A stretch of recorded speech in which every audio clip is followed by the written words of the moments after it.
Hello, everyone. I'm Sharon Waxman. I'm the CEO and the editor-in-chief of TheWrap. We are so happy to have you here for our 2021 Oscar Nominees Showcase for Best Documentary Films.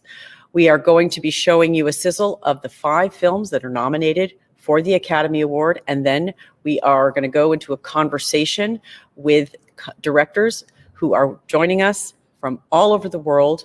Nicole Newnham of CRIP Camp, Director Pippa Ehrlich of My Octopus Teacher, Director Garrett Bradley for Time, Director Alexander Nanau of Collective, and Director Maite Alberdi of The Mole Agent. To our audience, please join us with your comments in the chat. Tell us where you're coming from. And we're excited to bring this conversation to you of the highest level of the most celebrated documentary feature directors of the year. So before we introduce our honored guests, let's take a look at the nominated films. What, you want me to tell them what happened? Well, 2 people got cramps and they're spreading. We were all very hyper about it. And I have to go shower some people. I'll see you later. I wanted to be part of the world, but I didn't see anyone like me in it. I hear about a summer camp for the handicapped run by hippies. Somebody said you probably will smoke dope with the counselors, and I'm like, sign me up. Come to Camp Jeanette and find yourself. There I was at Woodstock. You wouldn't be picked to be on a team back home, but at Jeanette, you had to go up to bat. Even when we were that young, we helped empower each other. It was allowing us to recognize that the status quo is not what it needed to be. The world always wants us dead. We live with that reality. At the time, so many kids just like me were being sent to institutions. It was just a continual struggle. Most disabled people, like myself, are unable to use public transportation. We needed a civil rights law of our own. A rehabilitation program has been vetoed by the president because it was cost prohibitive. We decided we were going to have a demonstration. You get the call to action, to the barricades. A small army of the handicapped have occupied this building for the past 11 days. So many people from Camp Jeanette found their way into the building. The FBI cut off the phones. The deaf people went, we know what to do. That's how we communicated to the people outside the building. The Black Panther Party would bring a hot meal. We were like this. We are the strongest political force in this country. We will no longer allow the government to oppress disabled individuals. And I would appreciate it if you would stop shaking your head in agreement when I don't think you understand what we are talking about.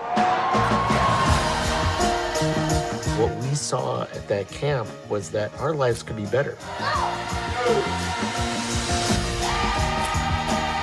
If you don't demand what you believe in for yourself, you're not going to get it. I said for pleasure. Would you like to see handicapped people depicted as people? Excuse me?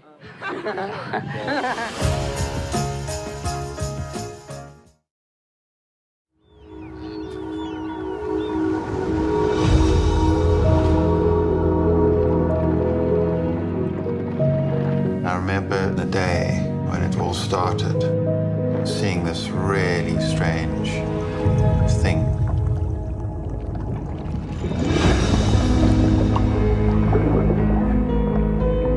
A lot of people say an octopus is like an alien.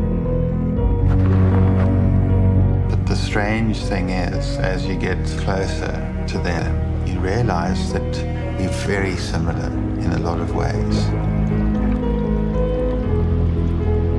It's a hard thing to explain, but sometimes you just get a feeling and you know there's something to this creature that's very unusual. There's something to learn here. I had to have a radical change in my life. And the only way I knew to do it was to be in this ocean with her. And then I had this crazy idea. What happens if I just went every day?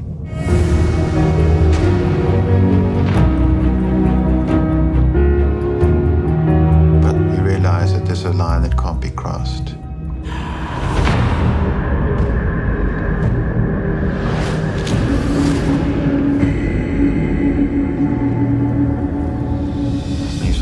about your own vulnerability, worried about your family or child.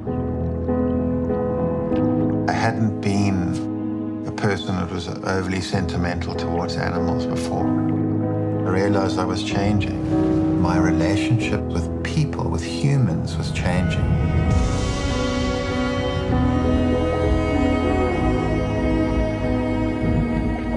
What she taught me was to feel that you're part of this place, not a visitor.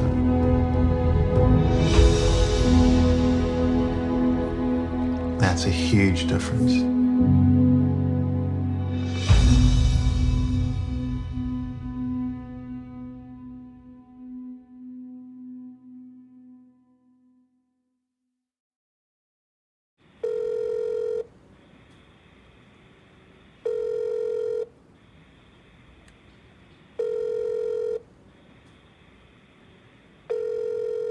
Judge's office. My name is Sybil Richardson, and my family is awaiting on a ruling regarding my husband's matter. I was just wondering if you might have any information on like an update on it. No, we don't have anything. You have to just look to us on Monday. Yes, ma'am. Thank you so much. Okay, Have a good weekend. Bye-bye.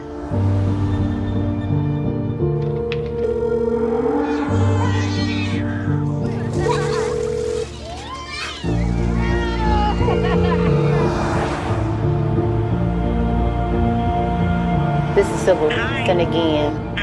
Where you at? No, we don't have anything. All righty. Thank you so much.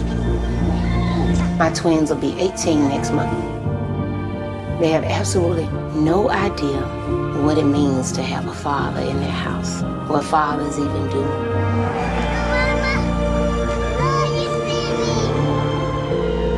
Hello. Did you get any word from over at the big house today? Anything yet?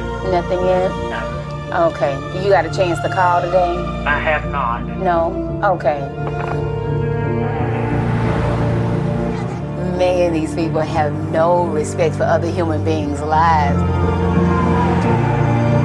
No matter how sane or how understanding you try to be, it just will make you lose your absolute mind. You know how hard I'm gonna be smiling when you come home?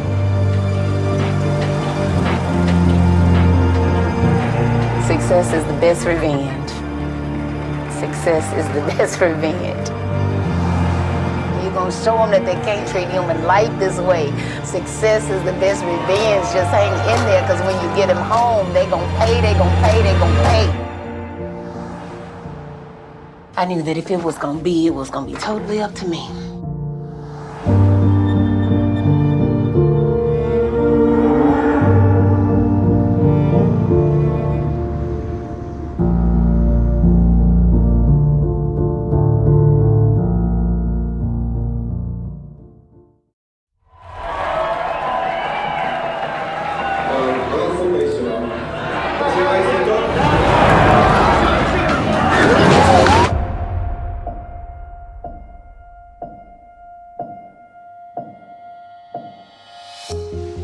Cum e posibil ca oameni care au ieșit de acolo să moară după 12 zile?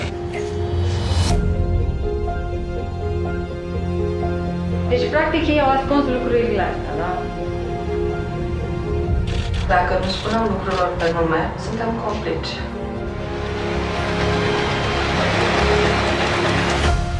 Povestea e atât de halucinantă încât mi-e teamă că o să părem nebuni. Sunt ministrul sănătății. Dar primul lucru pe care trebuie să-l faci ca să câștigi sau să recâștigi încrederea cuiva este să încetezi să-l minți. Omor oameni. Nu ne putem permite treaba asta. Și cum ne poate rezolva chestia asta?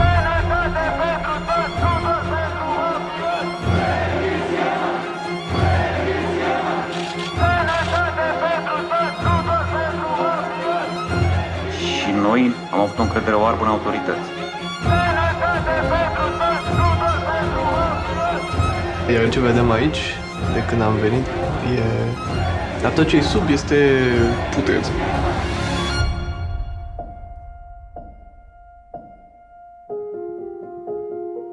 În momentul în care presa ajunge să facă reverențe autoritățile se vor purta rău cu oameni, cetățeni. Întotdeauna se întâmplă asta prea bine din lume, s-a întâmplat și în cazul nostru.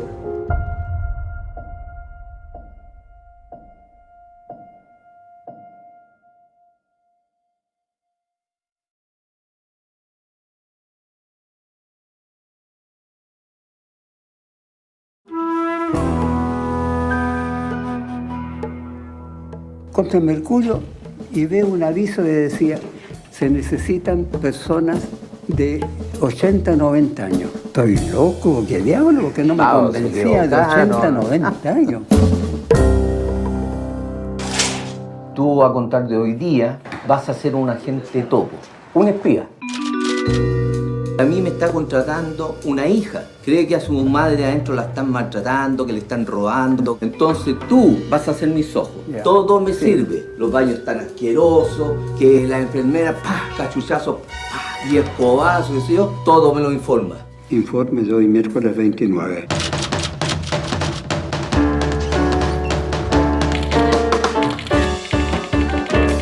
Rómulo, contabilicé 40 mujeres y 4 hombres, incluyéndome. Todas las señoras me parecen iguales. Pero no es tan viejo. Es viudo, dice. Sergio.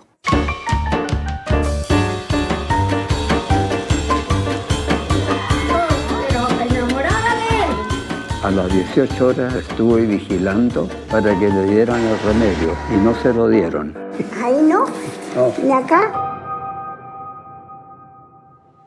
Llore, llore. Eso le hace bien, llore nomás. ¿Me quiere? ¿Mucho? ¿Poquito? Nada. ¿Me quiere? Mucho.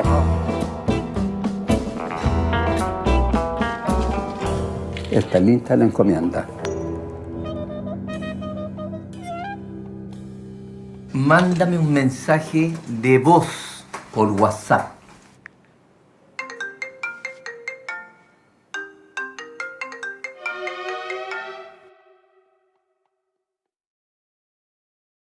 Welcome back. It's my pleasure to introduce Director Nicole Newnham of CRIP Camp, Pippa Ehrlich of My Octopus Teacher, Garrett Bradley of Time, Alexander Nanau of Collective, and Maite Alberdi of The Mole Agent. And let me just say that you all are coming to us from literally all over the world.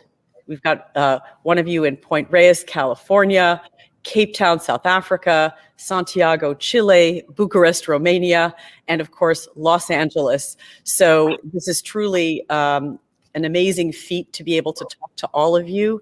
And I'm excited that you guys get to talk to each other, because I know that sometimes people have been a bit isolated, and getting you all together to get to exchange your ideas. I really shouldn't say very much, because I want to hear from all of you. So welcome. Thank you for having us. Thank you. Thank you for getting up early, staying up late, or whatever it is you needed to do in whatever time zone you're in. Let me just start by reading just quick bios for each of you, because you're all so accomplished, and I want our viewers to know some of your work. So here we go. Nicole Newnham, she's an Emmy-winning documentary producer and director. Before CRIP Camp, which won the Audience Award for Documentary, Best Documentary at Sundance 2020, in addition to many other awards during the year, she co-directed the acclaimed documentary The Rape of Europa 2006, and the short film Sentenced Home, among many other works. Pippa Ehrlich, she's an award-winning environmental journalist who specializes in the field of marine science and conservation.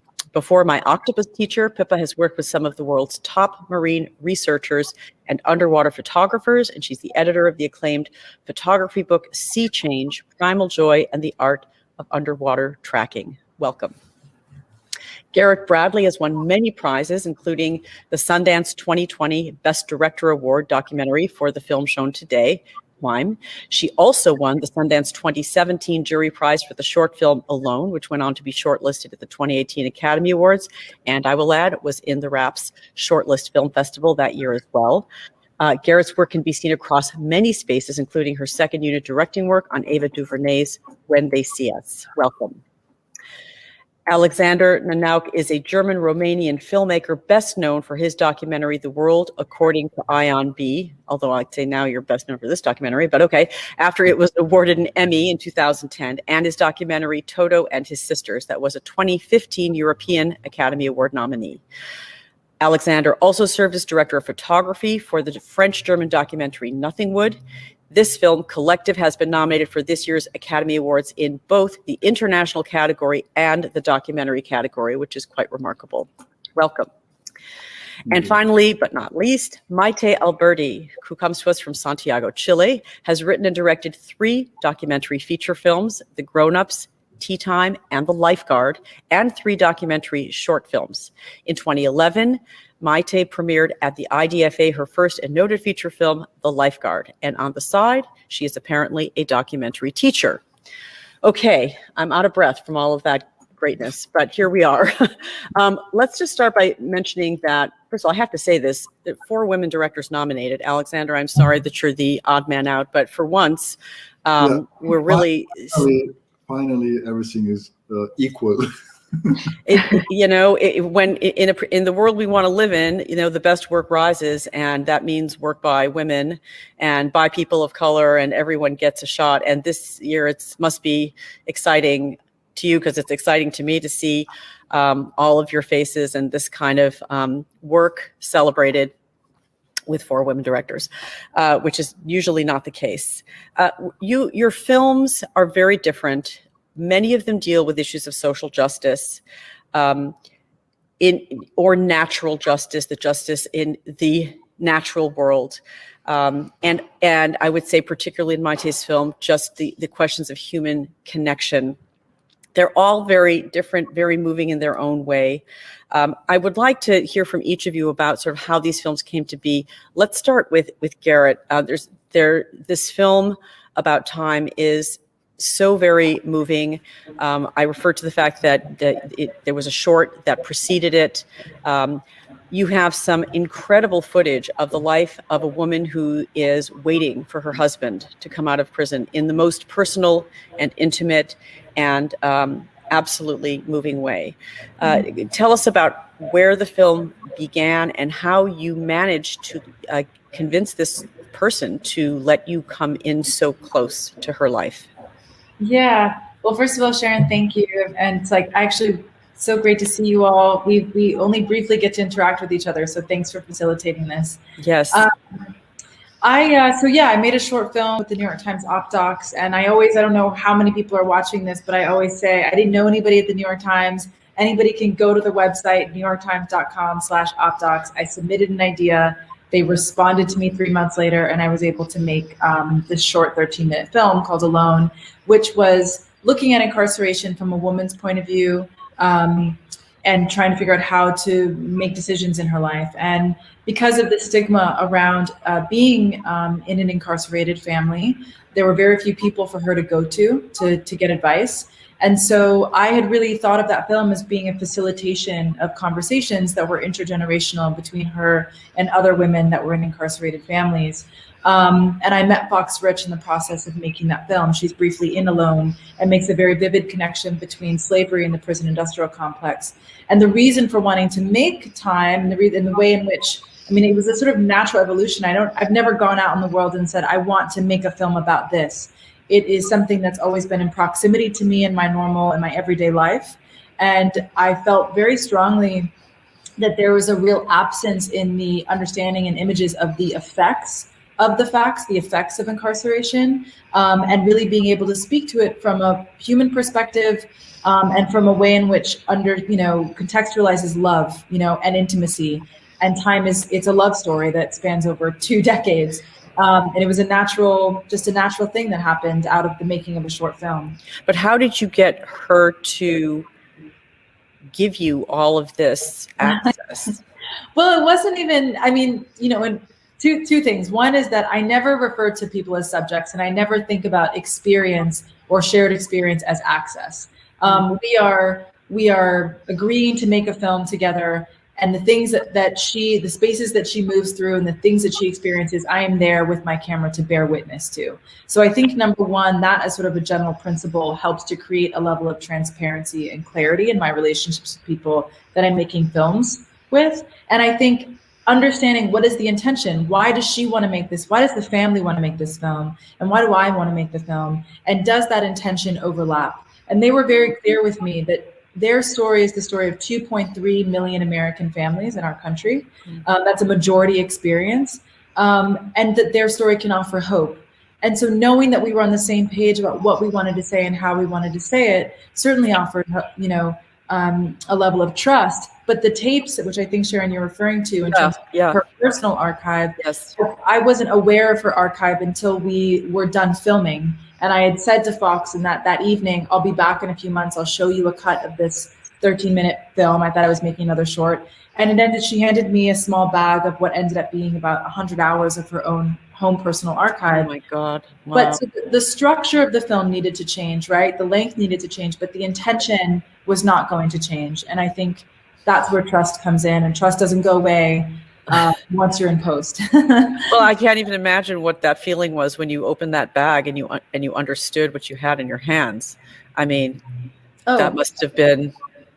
Absolutely. I mean, especially in America, like the Black Family Archive it's a political act. It's a form of resistance. It shows us the way we see ourselves. In many cases, the way in which mainstream society does not show us. And when you think about it in a Black Southern context in Louisiana, in particular, where Hurricane Katrina destroyed most of our family archive, there was a lot of weight, a lot of trust that went into her handing this to me.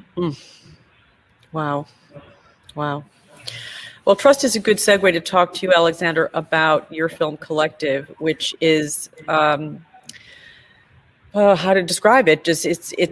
So for those who haven't seen it yet, but I hope everybody who's watching does see it because it's important.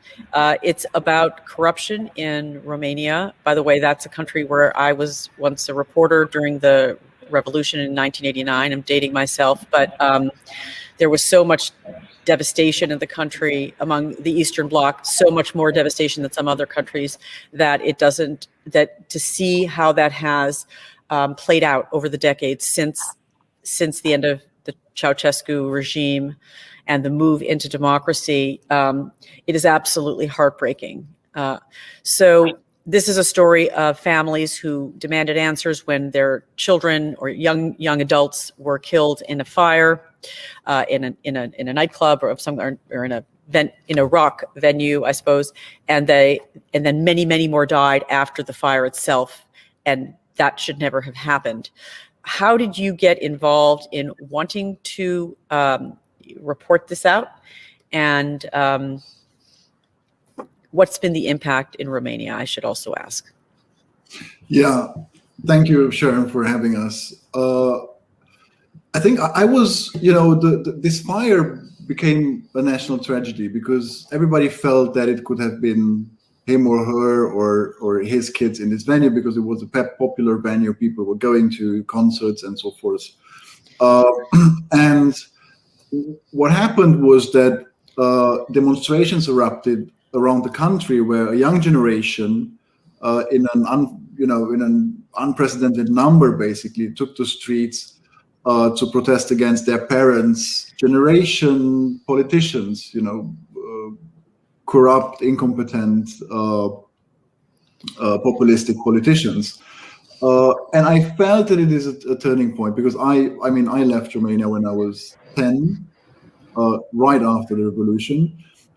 And I grew up most of the time in Germany, and so I was waiting all the time for a kind of a 68 in Eastern Europe, where the young generation basically really pushes out their parents' generation's world that they tolerated.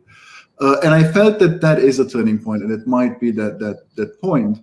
And at the same time, we had all this systematic manipulation by the authorities about the healthcare system and how it is perfectly functioning and how it can rescue all these burned patients. Pretty much exactly what we hear now during the pandemic from so many more governments. Right. But we were aware that it is a manipulation, and the press failed at that time. The press didn't ask the right questions. They just propagated what the authorities were saying, and doctors. And I wanted, my instinct was that I want to make a film about power. I want to understand who are these people that are in power? Who are these people that can lie in such a manner, knowing that they will kill some of these kids, lying to these parents?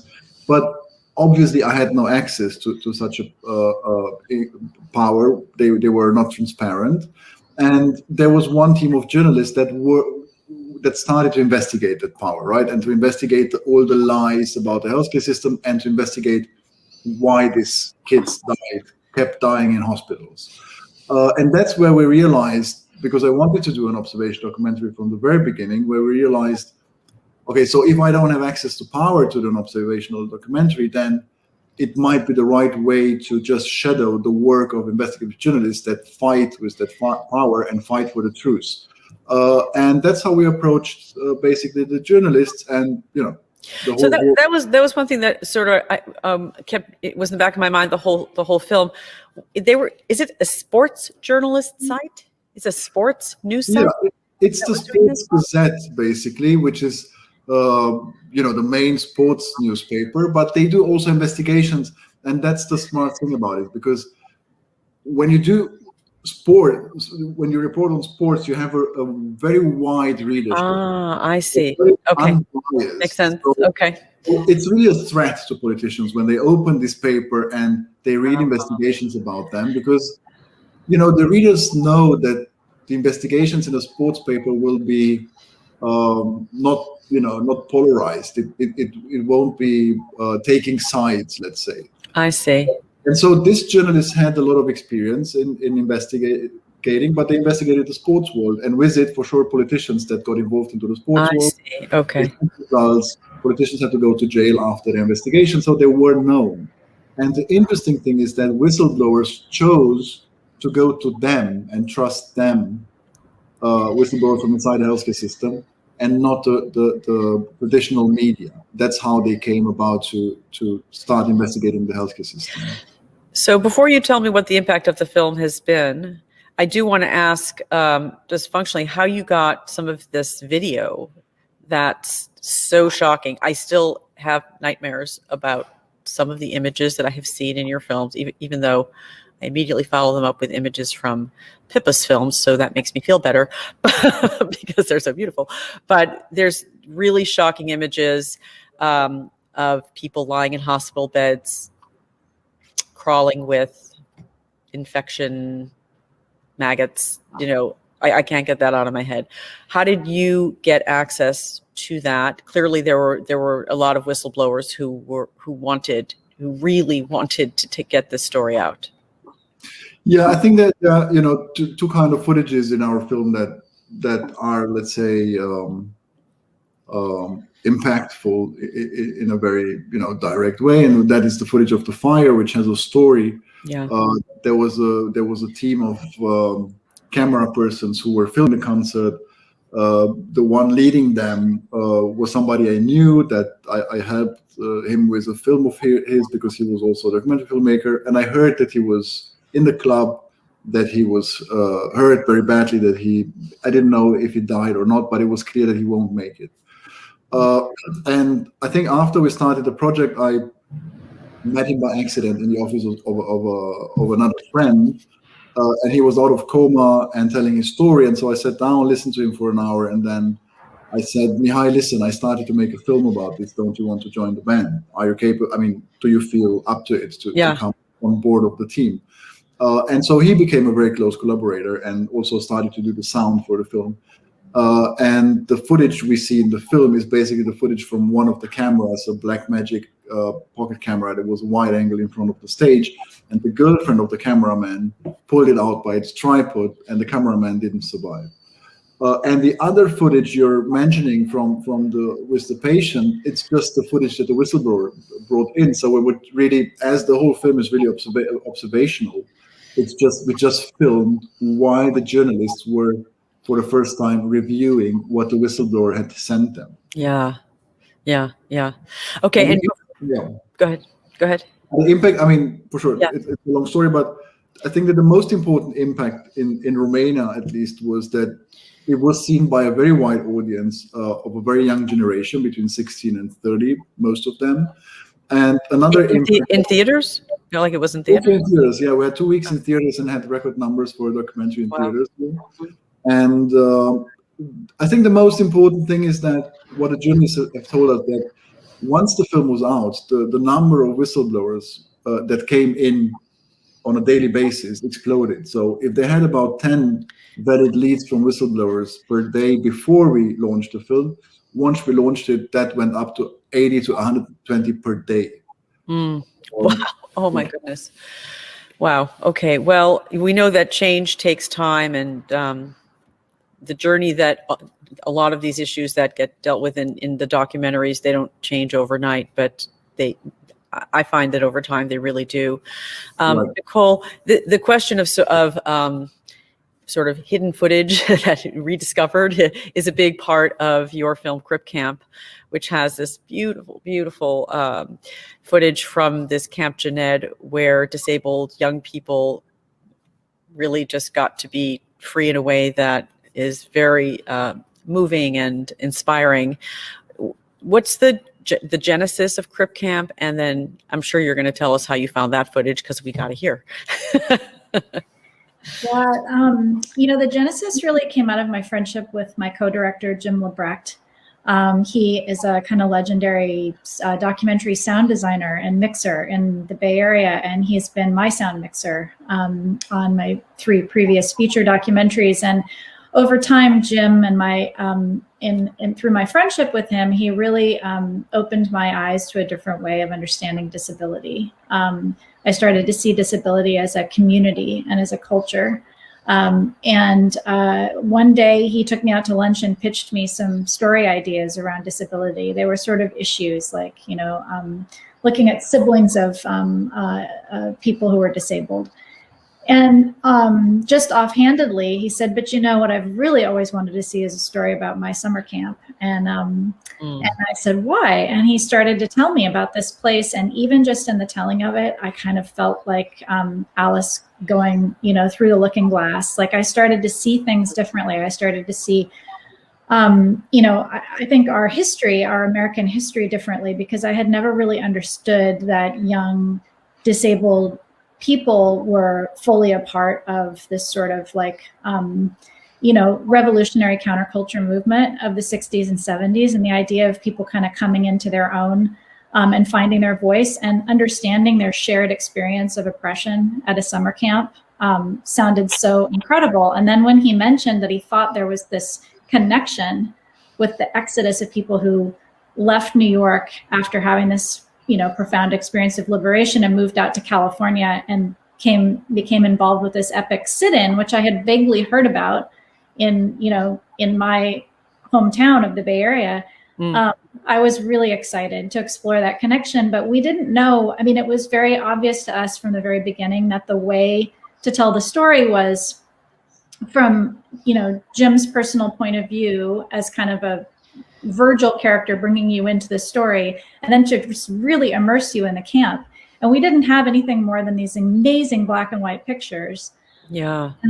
And so we were thinking, how are we going to do that? Maybe we have to hire young actors and, recreate camp, which we were sort of excited about for a while. And we're starting to make plans to do that. And then Jim said, well, you might want to check out, there was this radical video coalition who stopped by the camp during the crabs outbreak one summer and stayed for a while. And they handed me the video camera at one point. And I actually, strapped the old Portapack deck on the back of the handlebars of my wheelchair and filmed a tour of the camp. And I was like, oh my God, if that's out there, how incredible. So I just kept looking and finally found a tiny little ad that literally said, crabs outbreak at Camp Jened for the handicapped, and they were selling it for $6.95 in the back of an old video magazine.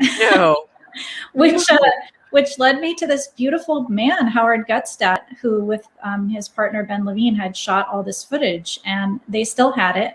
By the way, they look like a whole story in and of themselves. You only get I mean, they are. Like, who is that guy and what is his story? That's what I thought. But anyway. They totally were. They were a really amazing group, and they were going around doing kind of these pop-up video theaters as community empowerment. So they would film communities, mostly around protest movements of various kinds in New York, and then they would show them the footage back as a means of empowerment on a monitor, because people had never been able to do that before, because this was the very first portable video. And so that was the spirit that they came in with. And so it was this really deeply collaborative, like really radical filming. You know, it wasn't just observational filming. Radical. Like, it was like, we're going to do this with you. And that was so... But imagine you're doing something that radical, and then 2020 you're selling them for $6.95 in the back of a magazine. I mean, they really needed somebody like you to come along. Yeah, the ad was from the 70s, and they hadn't seen most of the footage since they shot it. Actually, they made that one little thing about the crabs outbreak for cable access television back in the 70s, and Jim's dad used to call him up at college and say, "Hey Jim, your crabs tape was on camera last night." But other than that, like, they hadn't even looked at the footage, because they made it as part of these video theaters to, you know, engage the community in kind of an exploration of themselves. And so we got this hard drive, and it was just like, you know, time traveling back, and that gave us the opportunity to kind of try to construct that world for people and bring them into it. Well, I think that's always kind of the thing that's so exciting about documentary work is, you know, you can find a good story, but it's really all about like how you tell it. And when you get to be sitting in the chairs that you're in, you know, after a record number of documentaries were submitted this year for consideration. And there are lots and lots of other great documentaries, I have to say, that we showed in the phase 1 consideration portion. So, you know, you have to be thinking so hard about how you tell that story. I know you're not thinking about it in terms of I'm competing with other documentarians. I'm just saying, just to achieve what you're trying to achieve. Like, it's always astonishing to me, like how that creativity of each of you and your work, you come up with something different. It's not, you know, there's a million documentaries out there on Netflix right now, and no offense to Netflix, but, you know, there are a lot of talking heads stitched together. That's not what you guys are doing. It's just pretty exciting, which is a good way to turn to you, Pippa, to talk about my octopus teacher, which is this incredibly beautiful. I felt like I was visiting another planet when I watched your film, and kind of in a way you are. The viewer is, and you shot this over years. Tell us about the making of this film, which takes you underwater with this marine expert who's going through a midlife crisis and establishes a relationship with an octopus, actually. Thank you, Sharon, and thank you for having me. And I've met Nicole before, but it's really amazing to meet everyone. So very, very honored to be here. So, I mean, this film started, you know, years actually before I knew Craig, who was the subject of the film. So most of the filming had already happened before I got involved, actually. Craig is this kind of very dedicated, obsessive individual who had made many, many films, but really lost his passion for it and lost his sense of purpose completely. And as you see in the film, to find his way back, he kind of started diving every day and swimming every day. And first he adapted his body to the cold.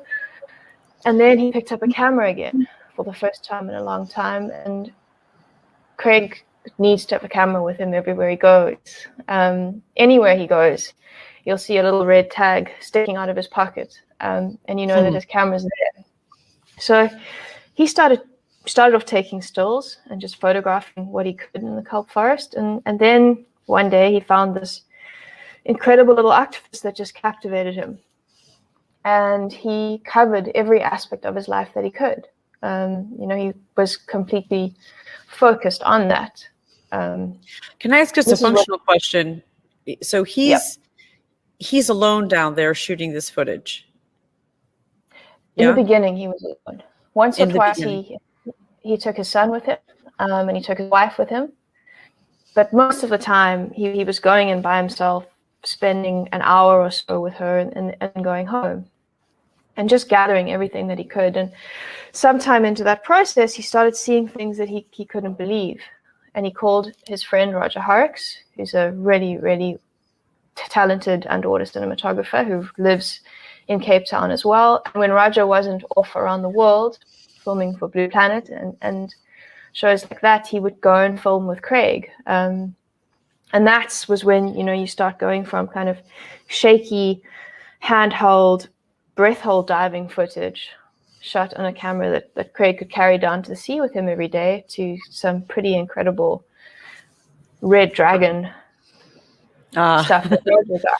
Yeah, so it is a combination of the two. And then later on, when I came in, we had a huge archive of octopus footage, but what we didn't have were big, beautiful GVs of the kelp forest, and we didn't have shots of Craig in the environment really. There were some shots that Roger had grabbed and some stuff that he'd been able to self-film.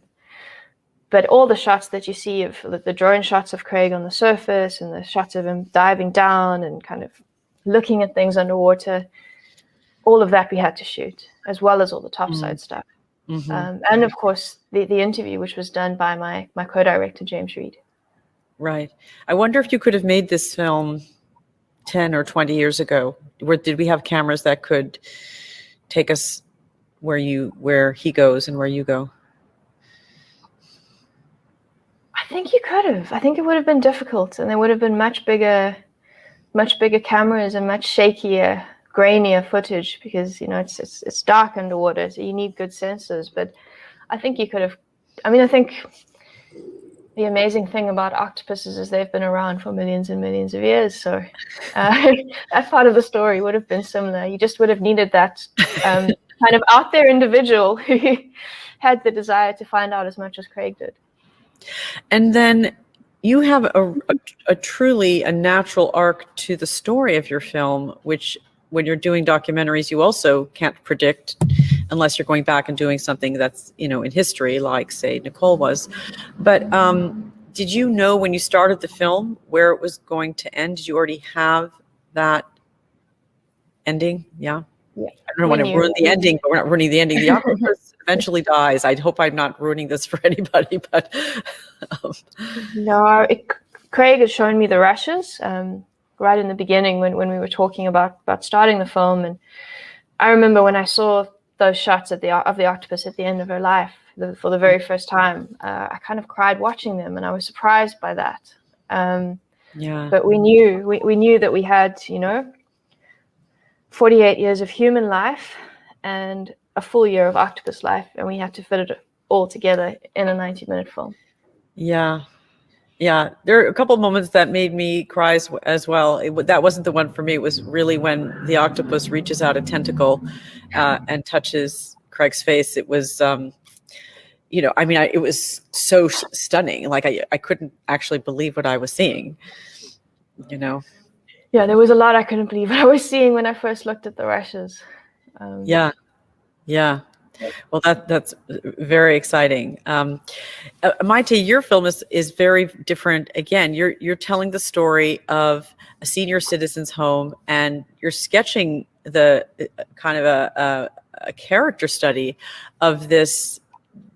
You call him the mole agent. It's a funny name. Who's there to essentially to pretend to be a resident of the senior citizens home, but in fact he's been hired to check on the welfare of somebody who's in the home. How did this story end up on your desk? Well, it was a long journey. How this story arrived to my desk. Like I think that. Yeah, it didn't arrive to my desk. I always go out to my desk to try to find stories, and in this case, and if I wait in my desk to someone to knock the door, probably I cannot make any documentary. So I start thinking on topics, and in this case, I realized that a lot of ex-FBI started to make their own private agencies in Chile, and they were making cases to change in the new legal system.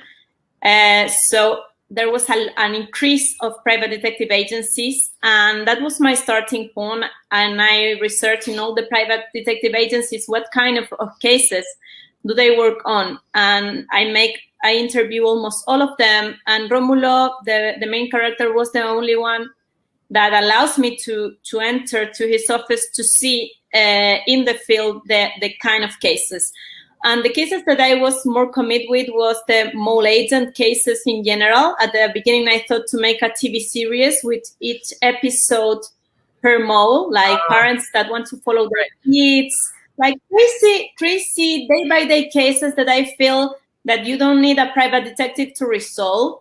And I felt that with the private detective, all of them told me, like, with the increase of the social networks, they started to have more cases, because as more information do the people have from Facebook or Twitter or about others, they want to know more, and that creates more anxious, and they have more cases now than before. Mm-hmm. So that was my starting point. Why are the people researching?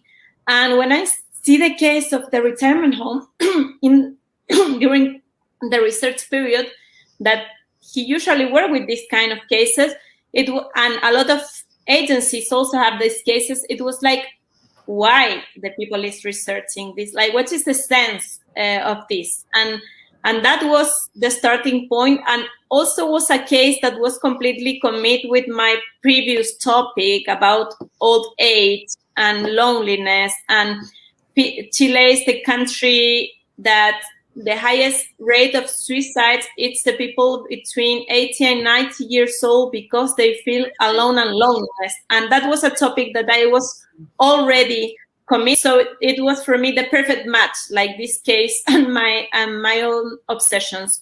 So we were supposed to shoot the film with the mole that he usually worked with in these kind of cases, but he broke his hip like 3 weeks before start. So that's why Romulo decided to put an ad in the newspaper, and Sergio arrives as appears in the first scene, like a lucky gift for me. I was desperate, and I thought that, okay, we didn't have a film if we lose the mole.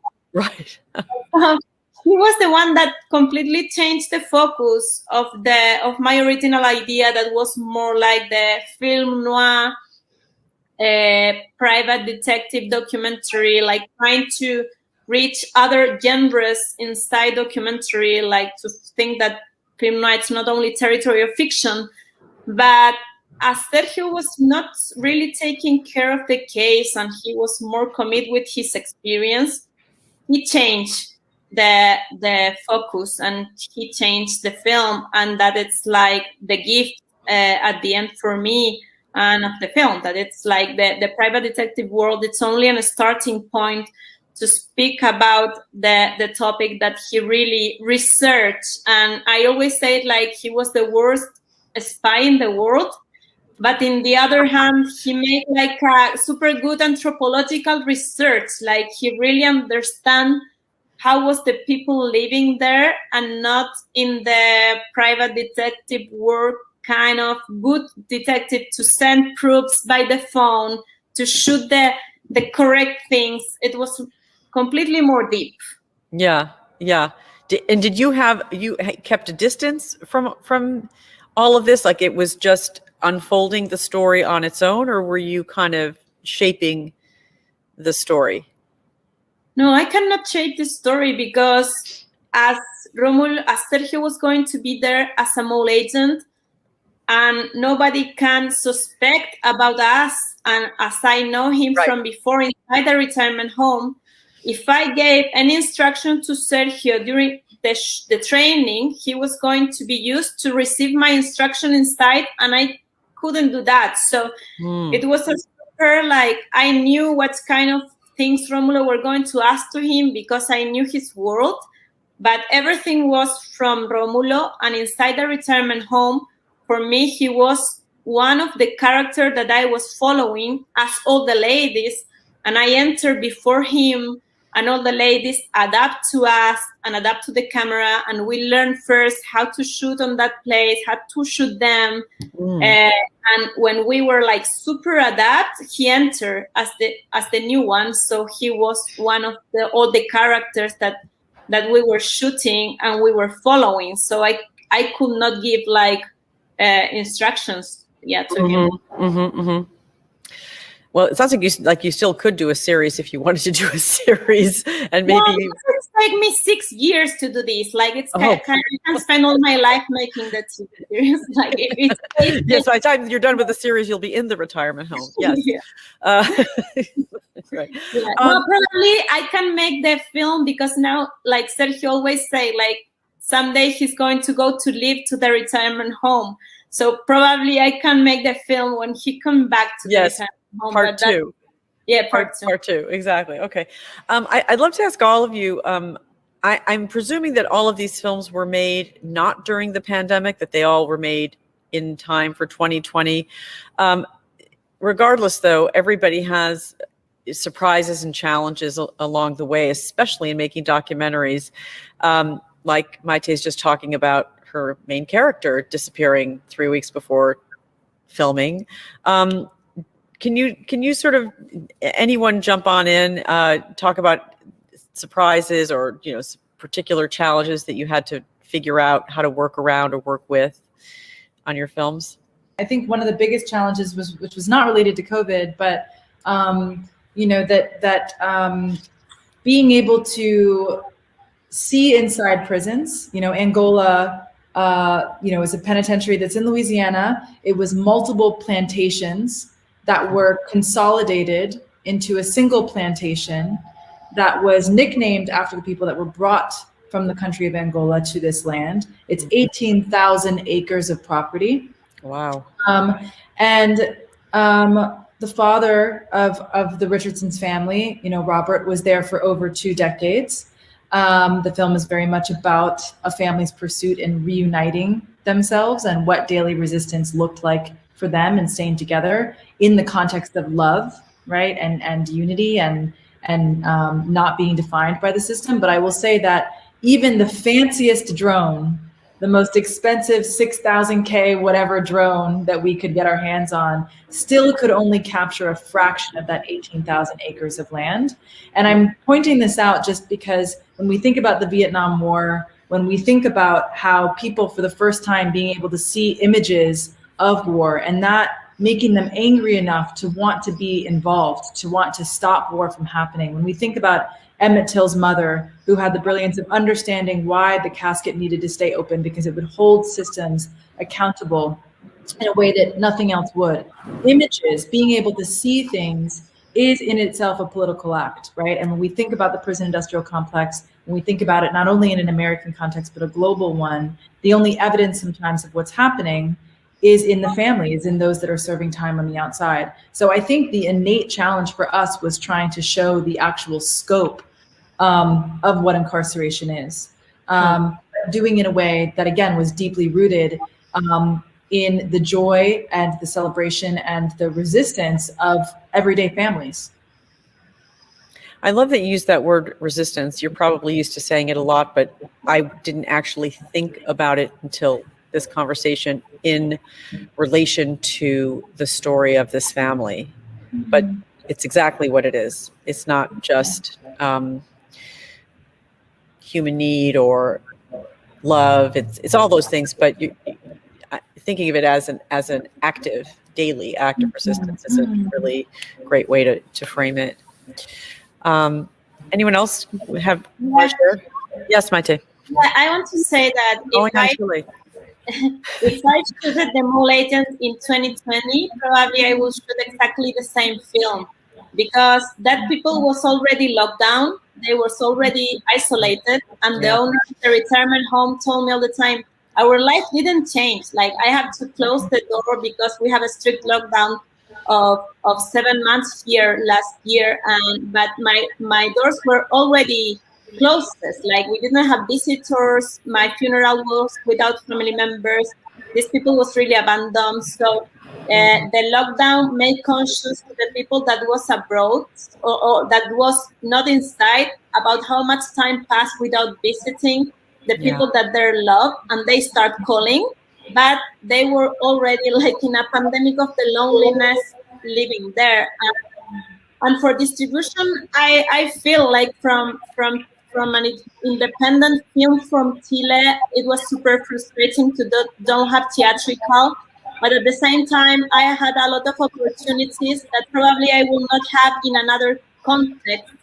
I see like this film started to be like for old age audience because they see it at homes and not in theaters. So all the family was seeing the film, and of course that no parents will came to see this film with an 7 years old to the cinema, but in the house they see it with kids, and this has been a super great opportunity as a family film that I never thought as a family film.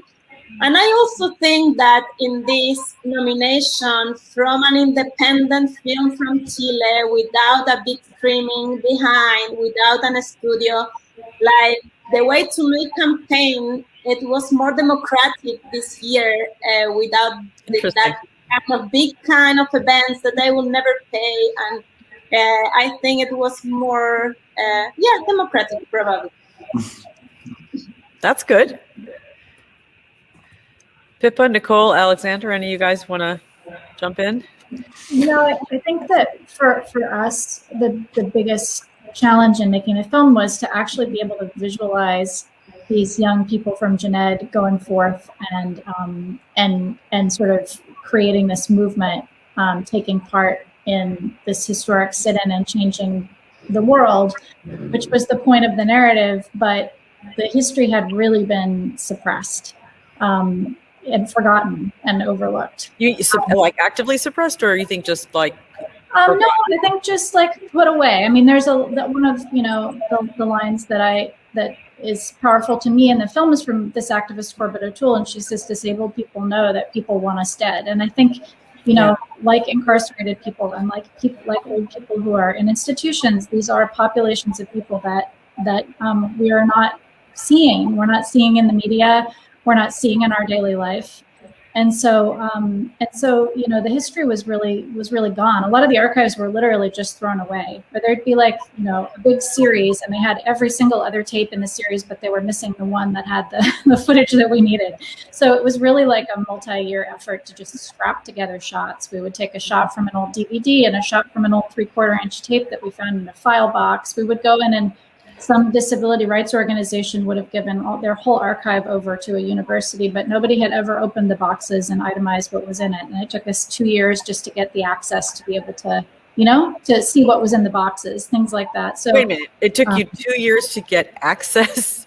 Yeah, because people, libraries were.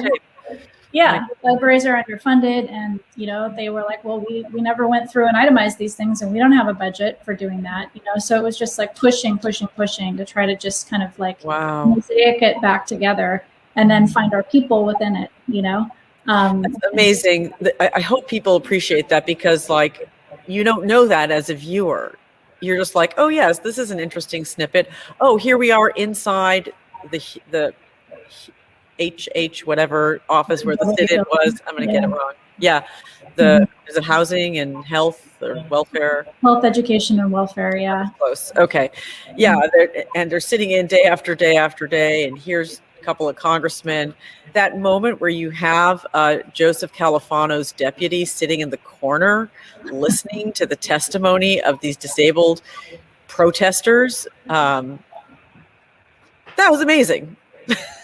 Yeah, that fragment of film has been out there. That is one that is very well known in disability circles, and a lot of young activists were transformed by seeing that, and that was one of the things that was really motivating for us around making the film, was just being able to show this, because we knew it was going to, we hoped it would spark more protest and change. Well, but it also for many people, I think it provides a through line, so we understand of like, we all know there's an American Disabilities Act, but like how we got there,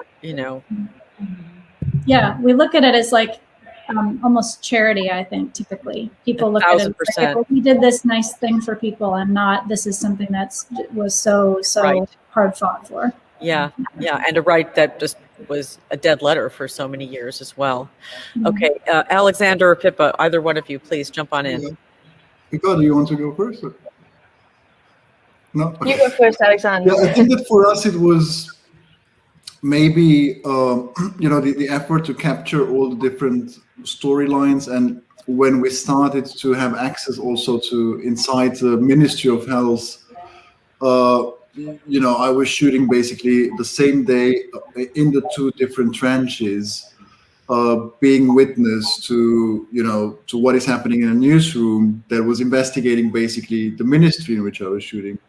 And I think a very important thing was that we all knew, and that was basically the understanding, we are all professionals. I will never talk with any of the two sides, what I see on the other side. So, and that was a real effort, to follow the investigation, to try to get access to the whistleblowers and how they meet the journalists, and then really at the same time trying to capture how basically the people in the ministry deal with their ongoing effort of reforming this corrupt system, but also how they deal with all the bombs that would go off in the ministry once the investigations started on the healthcare system. Mm-hmm.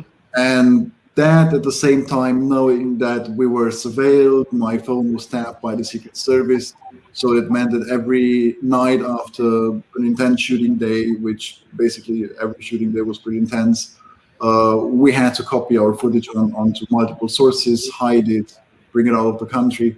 So I think the challenge was just to stay alert for 1 year, day by day, and really try to understand the world we were filming, try to understand the fight of the journalists, try to understand how the administration basically works inside a ministry, try to understand how the media attacks the journalists, but also this minister. I think the complexity of it was the challenge, but also the satisfaction, because it really demands a high level of focus and concentration that really is also charging you at the same time. I mean, it's just a good reminder of what it is to be doing investigative documentary work in a country where the freedom of the press is something that is maybe it formally exists, but isn't a truly, doesn't have deep roots, let's just say. Yeah, it doesn't have deep roots, but it's still, it exists. The problem is not that it's not able to say the truth. The problem is that the system is well enough prepared to hide the truth. So it resembles totally so many different countries around the world, including the US. Oh, yes, we have many problems with that in the US. but that's for another time. Pippa, please tell us something in particular that surprised you or really challenged you in making your film. I think there were many challenges along the way, but the biggest one in the end was for us to think about how we were going to package our message and really what the message of our film was, because there was a big team of us. It's not just James and me and Craig. There's a big team of people behind every film, I suppose. And a lot of us are environmental filmmakers and natural history filmmakers. And we knew we had this really powerful and emotional story on our hands. And we also know that we're living in this very, very frightening time on Earth where we're dealing with global warming and rainforests are being chopped down and animals are going extinct at a rate that we have never experienced before. And we knew that, we felt quite a deep responsibility to say something that spoke to that. But I also knew, and not all of us had the same opinion, but I as a conservation journalist especially, had written so many stories about the destruction of people in nature, and watched so many films about, the impact of human beings on the natural world, and often very, very scary, and make you feel very sad, and incredibly important films. But what I hadn't seen so much of, and what I was fascinated by, is a story of what the impact of nature is on a human being. And that was really why that was the story we wanted to stay true to, and we felt like the kind of fragility of humankind within the huge environmental community that we're part of, which includes all kinds of weird and wonderful creatures, and sharing a sense of awe and even reverence for the living planet would be a more powerful message. And it was a pretty terrifying thing to do. It took a lot of courage, and we questioned if we'd done the wrong thing, and if we'd missed a very important opportunity for making an important impact. It was literally, up until the very night before the film launched that we questioned that decision. But yeah, in the end, I'm happy we went the way we did. Well, I guess that's what makes you an artist. You do something very scary and you jump in and you do it anyway. Well, I just want to thank all of you. I feel so honored to have been able to meet you and to hear from you in this very unusual and untraditional way, which is talking to you guys live all over the world, just weeks ahead of the Academy Awards. We usually try to do this in person, but there's something very moving about actually getting to do this, from where you are in your different locations, and seeing how your stories have already impacted the world, but will continue to resonate. It's just that one message that for each of you in your particular places, I just want to remind you, if you're not sure, that your stories are changing the world. And thank you for them. Thank you very much. Thank you, Sharon. Thank you for having us. Thank you. Good to see you. Thank you. And see you soon. Thank you. And to all of our viewers, thank you for joining us. Yeah. By the way, dinner on the wrap when you guys all get to LA. Okay, so, but to our viewers, thank you so much for joining us today. It was great to have all of you. You can stay current with all of our wrap screenings by taking advantage of our free trial to Wrap Pro, which is our members only service. Then you can be first to know about our upcoming wrap screenings and our events. You can register for upcoming screenings. We've got a whole bunch more coming this week. You can catch up any past screenings by going to the wrap and looking at the screenings tab in our nav bar. Thanks to all of you, and thank you and congratulations again to all the nominees.